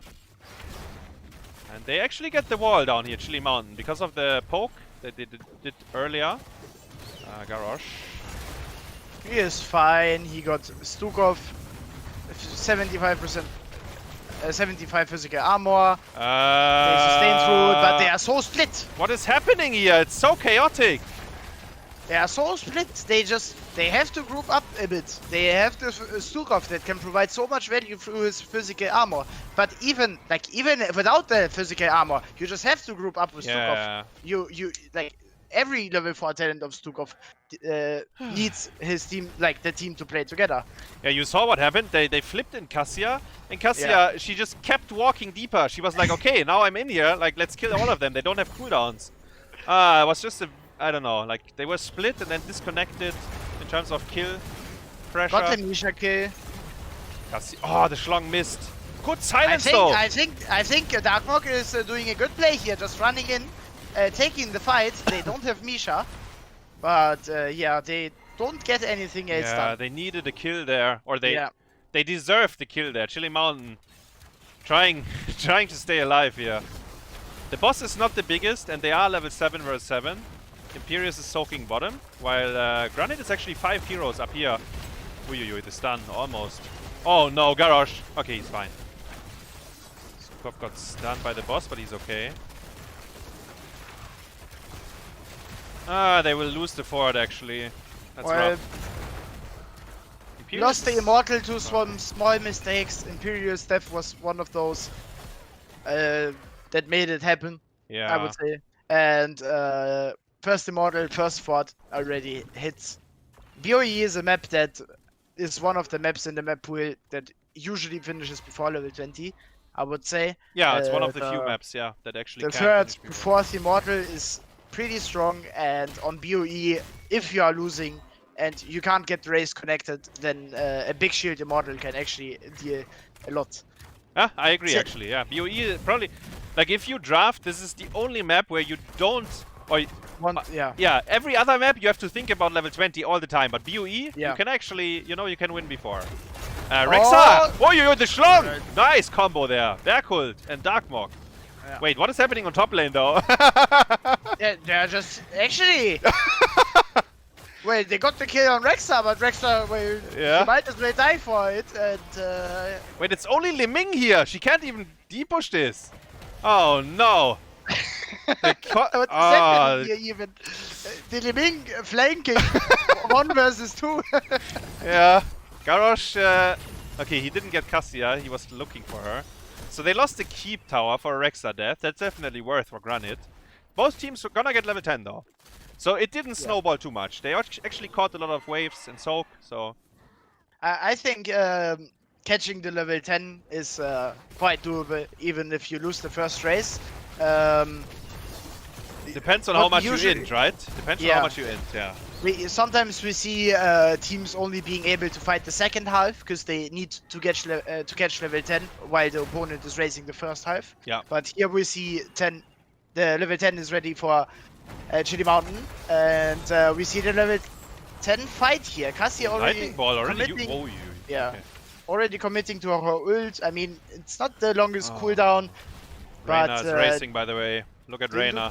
Oh yeah, Reyna's on the Immortal. Chili Mountain is on the clock. They have to do something. Use the boars here. So 2 ultimates very randomly, like the ball and the boars. Berghult is just running. Okay. He gets the flip. Taunt. Can they kill him? No. Anduin pull. Mind control onto Cassia. Cassia's in trouble. No, she gets out. Oh, where's Makke? Oh, he blinks out. Oh, the Hyperion. Oh, Not Makke enough. survives with 1 HP. I actually think this is quite hard to play for the Garrosh. What, like? The light bomb didn't hit, right? Is that? I think. I think it didn't Okay. hit, but Yeah. I saw Garrosh just walking up there in the team fight, and like, I mean, he sees Rexxar in there. The only thing he can really throw is the Misha. Misha, they get yeah. the kill sometimes. There we go. Misha is dying. It gives but a they reset, still yeah. can't do anything. It gives a reset at least. So sometimes killing Misha can be like. Yeah. I mean, you should kill Misha either way, because if you don't, Yeah. Misha's For gonna sure. kill you. But I do agree. Garrosh. I mean, yeah. He Especially with this comp, I think killing Liming is pretty easy. Liming, the Misha. Misha. Yeah. You throw her in, percent damage on Imperius, Liming Yeah. combo, Sylvanas also huge damage. Yeah. So they should kill Misha on cooldown, but it doesn't look like they can do much, even if they kill the Misha, because Garrosh is walking up, Oh! or Muradin is getting connected there, a light bomb hits, Only one. getting pulled out, Mind Nick is in control. trouble, though. Nick is very deep here. He goes down. Yeah. He got Imperius defeat.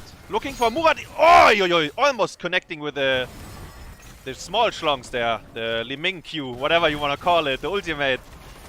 Very close. And there, actually, I think Cassia actually maybe overstepping a little bit, because Muradin got catched, he got Yeah. pulled out Yeah. and survived, but then Cassia was in. Yeah. Cassia was the one that took over Muradin's position Yeah. without being thrown in. Yeah, that exactly. was And a bit Anduin deep. doesn't have 2 points. Yeah. That was a bit deep. They And that is the immortal for Chili Mountain, and they have Sylvanas. They kind of stabilized. And so wait, what is this split? Skogh top, the rest is bottom. What? Team! Okay, I guess Skogh soaks and the others are pushing, but man, this looks weird, no? Look at Yes, Granit, they want to punish this. No support on bottom. Muradin is behind them. Granit doesn't want to give the fort for free, of course. And well, they are fighting without their support. Oh, and this is come not the fight on. Granit wants to take. What is this split? I have no fucking words. What is going on? Chili Mountain. This is They can't send Skogh top to clear. Storm League. Oh, why? What? Oh no! It's like, yeah. No words. No, actually, no words. If they wanted to take the 4 versus 4, they needed the Skogh for sure. Then I think it should have been Liming depushing the like the katas or whatever there was, like an easy camp or something. But might as well, you know, take a little bit of more damage on the keep and just get the fort and get a quick retreat, because it's a 5 versus 4 with Sylvanas. Yeah, I mean now they have to deal with it. Darkmok has a Schlong for strong Darkmok. here, and And Garo. they Wait, get pulled out. okay, the pull was Yeah. there. Can maybe Misha follow up getting on pumped on Muradin. cooldown. No. Yeah. I mean they are 13 versus 13, right? It could have been so much better though. Light bomb jump and Skogh. Skogh goes down. Good Can they taunt, get the though. counter kill? Liming. Oh, Oh no! Oh, okay, guys. Oh, okay. The taunt was good, but it looked very split as well. They threw in Henning, I think, but yeah. Basically, Well, light bomb engage, pull out, re-engage, and yeah. to be fair though, Skogh was in Africa there when the light bomb came out. Like he was legit Yeah. running into the wave. Yeah. I mean, yeah, guys. I guess they just threw the game. After they had the small comeback with the boss, they decided to run it, and then they run it the second time. And I feel like it was a small mistake by Nick being kind of in the wrong position Yeah. there, losing them the race, and then GranitGaming focused up and Yes, took punished them super hard. yeah, punished the next mistakes. And Chili Mountain is just doing more mistakes than the opponents here. Yeah. And now Misha getting thrown in again. What they are doing kind of decent is farming Misha, but that's the only thing they are doing. And now top left easy camp is pushing. Yeah, it's still pushing. Keep in mind they lost the keep wall earlier on, so this is actually doing like keep damage now. They have to clear it. Sylvanas finally. I think This she's is the last chance, I think, for Chili Mountain. Yeah. They have to fight. Muradin gets flipped. Okay, they didn't use taunt, that's good. He used the avatar as well. This is a double cooldown by GranitGaming. Sylvanas, maybe she should join now. And you YOLO it one more time. She's coming. 15.5. Garrosh with a big flank. Never mind. Not going for it. Reyna. Muradin getting thrown in, instantly just spamming R because he's afraid to getting one shot. But if they have pull up, he really cannot do that. Yes, I agree. Like, there's no way they should have used both cooldowns. Reyna is behind, so is Cassia. Both range carries are flanking here. Going on to Skogh. Reyna is auto-attacking Liming there. Liming with physical armor. Darkmok getting the shock on Reyna. Oh, Reyna is enough. Yasu! But Berghult getting the count. Berghult well, getting zoned out. And that's a 1-for-1 trade. Level 16 now for GranitGaming. Huge power spike. This is a 4v4. Misha is flanking. Into the Immortal. Oh, it's a Mopsy on the boss stun! But Cassia kills everyone. Cassia pressing WE kills everyone. For a short moment, Mopsio played CCL there, getting boss stunned once again. DPS players of Granit deciding not to pick their level 16 talent. Yeah, who is it? Actually, oh no, both of my teammates! Oh, come on! I mean, Reyna's dead, right? Reyna's dead, but Nick... Nick actually killed them without skilling 16? Oh, it's a red card, actually. They still didn't realize they didn't pick the talent. I will have a word with these guys, when once we play Masters Clash. Ay. Yeah, they forgot to pick the talents. Now level 17. Oh! There we go. Reyna found his... he was reading. He was like, guys, is the Q good? I'm not sure. This is the first time I'm playing Reyna. Usually I'm only playing Lucio. Ah, yeah, Q? Okay. And Nick Cassia... didn't find his 16 yet, though. I mean, Cassia is auto-attack build. Maybe Nick doesn't know. Maybe he's like... Maybe.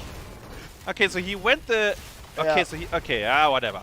Let's focus on this boss phase, because it might be Chili's Mountain's last moments they get the in throw this on game. the Misha. Great. I think Swamp is definitely hinting the Misha a little bit. Looks like my Misha. Oh! Light bomb, whiffed. Muradin! Light control, taunt, everything overlapping here. Cassia with auto-attack build, I gotta say, is so great in those type of pushes. Because when she clicks the keep or the core with the auto-attack talent on level 1, it splits onto the opponent's heroes. Yeah, but you get the aggro then. Berghult getting so low there. Oh, yeah. Darkmok is maybe going down as well. Yes, Cassia kills her. And these are the last moments of Chili Mountain in the first season of the CCL. GranitGaming taking it 3-0. Can they ruin their KDAs? No, everyone will live. Core goes down. 3-0. GranitGaming will take the fight against Simplicity. And Chili Mountain leaving the CCL last place. Yeah, last place regular season 03 in the playoffs. Honestly, they had some small signs of life. And then when they had it, they instantly threw it away again. They're like, okay, guys, do you want to win? No. All right. Whatever, guys. Like, just completely, like, very, very... I don't even know. Sure. The rotations, the shot call, I don't know. It's very strange what's happening there with them. So, gotta say, I think Chili Mountain, you know, like, from the start, the team that was looking out like the most, like when people talked about player drafts, people mentioned Chili Mountain probably into their player draft, and then, you know, it kept on going. Chili Mountain was predicted to be kind of weaker than the other teams, and it kept through the whole season. They did a lot of player swaps, but yeah, maybe in the end there was something going really wrong in the team creation. I That's in the player draft. Yeah, I agree. I think because people sometimes ask, like, why don't they just play better? Why are they bad? Honestly, there's a lot of things that come together. Like, it starts in the player draft, and then it starts in like drafting in game, right? The Dragonshire draft, for example, looked very off. And then I also, honestly, they just play worse, right? Yeah. And then, like, Stukov soaking top when you want to push bottom. By the way, the objective was top. So what I think happened is Stukov wanted to push with the boss. That's why he went to top and started hitting the wave. And I don't know what the shot call was, but then he got stuck there and no one took over for him, right? And how can that happen though? yeah, like, I don't know. I don't know. If I would see any teammate like being in a place where he shouldn't be, I would instantly call him like, what are you doing there? Honestly, yeah. The thing, like, there's what I wanna like. So if you are in their shoes, right? So and they wanted to push bottom. I think they need to do it as 5 because if they send someone top, like Imperius really sucks clearing waves. Yeah. And you want to push with Sylvanas, and Sylvanas would be the hero that takes over the wave on the other side. So once Stukov was up there, he's like, okay, guys, whatever, go next. Yeah, I think 2 options there. Liming clearing the wave and push Liming. with Sylvanas as 4, Yeah. slow and controlled, because they see Reyna top, so it's a 4v4 probably. You see the other heroes are not defending their model, so they are looking to defend the bot side. Yeah. So you gotta play it careful, 4 versus 4. You can win it, you can do some siege damage. I think you can just, there's a little push going on top lane. You have Sylvanas though. Reyna is defending the Immortal. So you go as 5. You pop Sylvana straight, and then you get the fort. The fort is disabled. Yeah. So even if the fight is starting under their fort, Sylvana straight you can dive them, yeah, you can dive them. 5 versus 4 will most likely be in favor of Chili Mountain. Yeah, so definitely. Yeah, there's a lot of things you can do, but pushing without your support and showing him on the map, right? Like he's actually auto taking minions on top is probably it's probably the worst thing you can do, actually. Yeah, honestly. I mean, as soon as we mentioned it, instant GranitGaming, as soon as they saw opponents, they just jumped onto them because they knew, come on, Anduin is gonna heal. Yeah, I mean, that's actually a big fail there. As I said, it sums up Chili Mountain's whole season. Like things just didn't work for them at all. Like in many departments, draft, plays, shot calling, synergy, like a lot of things I think were just off throughout the whole season. And I mean, Granit, I think they looked fine. I think they had some Pepega moments as well this series, but they won 3-0. The map number 1 was kind of the closest, but that was also the map where they had a lot of rundown in the mid game, like getting caught one by one. Everyone was like taking next one, taking a turn. But yeah, map 2 they looked absolutely dominant, and map 3, for the most part, pretty dominant as well. So they will play against Simplicity next. And Simplicity is a very predictions. Yeah, it's a different beast. Simplicity, a very different beast.